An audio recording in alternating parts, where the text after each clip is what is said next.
conditions inside prisons in North Korea are unsanitary and life-threatening. Prisoners are subject to torture and inhumane treatment, public and secret executions of prisoners, even children, especially in cases of attempted escape, are commonplace. Infanticides also often occur. The mortality rate is very high, because many prisoners die of starvation, illnesses, work accidents, or torture. The DPRK government denies all allegations of human rights violations in prison camps, claiming that this is prohibited by criminal procedure law. But former prisoners testify that there are completely different rules in the prison camps. The DPRK government failed to provide any information on prisoners or prison camps or to allow access to any human rights organization. But according to a North Korean defector, North Korea considered inviting a delegation of the UN Commission on Human Rights to visit the Yodok prison camp in 1996. Lee Soon-ok gave detailed testimony on her treatment in the North Korean prison system to the United States House of Representatives in 2002. In her statement she said, "I testify that most of the 6,000 prisoners who were there when I arrived in 1987 had quietly perished under the harsh prison conditions by the time I was released in 1992. Many other former prisoners, including Kang Cholhwan and Shin Dong-hyuk, gave detailed and consistent testimonies on the human rights crimes in North Korean prison camps.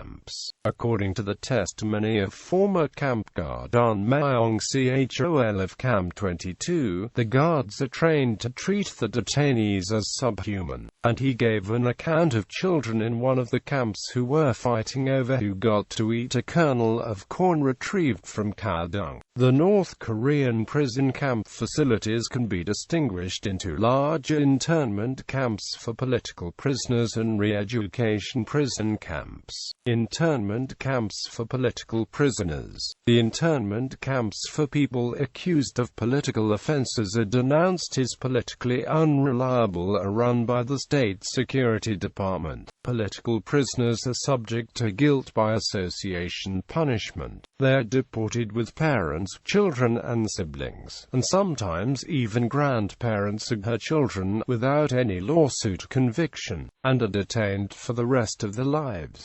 The internment camps are located in central and northeastern North Korea. They comprise many prison labor colonies in secluded mountain valleys, completely isolated from the outside world. The total number of prisoners is estimated to be 150,000 to 200,000.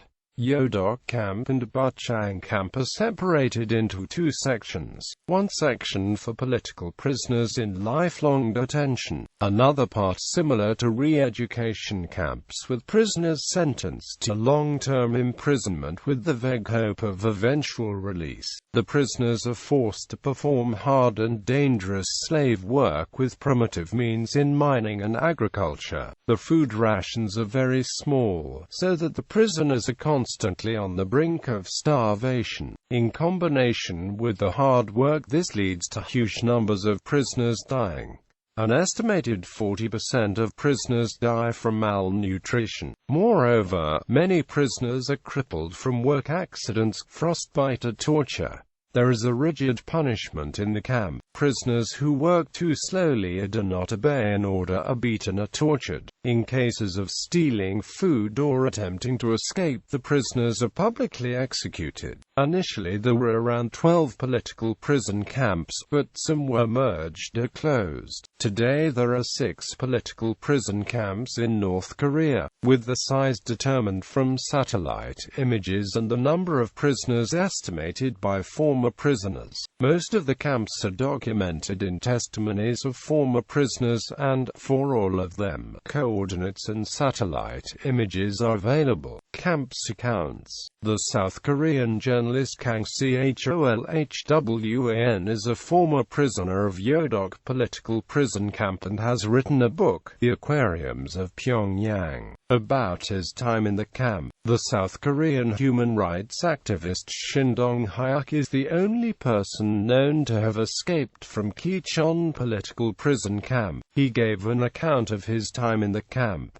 Re-education camps. The re-education camps for criminals are run by the Ministry of People's Security. There is a fluent passage between common crimes and political crimes, as people who get on the bad side of influential partisans are often denounced on false accusations. They are then forced into false confessions with brutal torture in detention centers and then condemned in a brief show trial to a long-term prison sentence. In North Korea, political crimes are greatly varied, from border crossing to any disturbance of the political order, and are rigorously punished. Due to the dire prison conditions with hunger and torture, a large percentage of prisoners do not survive the sentence term. The re-education camps are large prison building complexes surrounded by high walls. The situation of prisoners is quite similar to that in the political prison camps. They have to perform slave work in prison factories, and in case they do not meet the work quota, they are tortured and confined for many days to special prison cells, too small to stand up a lie full length in. In distinction from the internment camps for political prisoners, the re-education camp prisoners are instructed ideologically after work and are forced to memorize speeches of Kim Il-sung and Kim Jong-il and have to undergo self-criticism rites. Many prison inmates are guilty of common crimes penalized also in other countries, but often they were committed out of economic necessity, e.g., illegal border crossing, stealing food, or illegal trading. There are around 15 to 20 re-education camps in North Korea. Camp Kwanlisa No. 12 Onsong was closed in 1987, following a defeated riot with around 5,000 dead prisoners. Kyohwa Sasunghori was closed in 1991. Accounts. The South Korean human rights activist Lee Soon-ok has written a book about her time in the camp and testified before the U.S. Senate.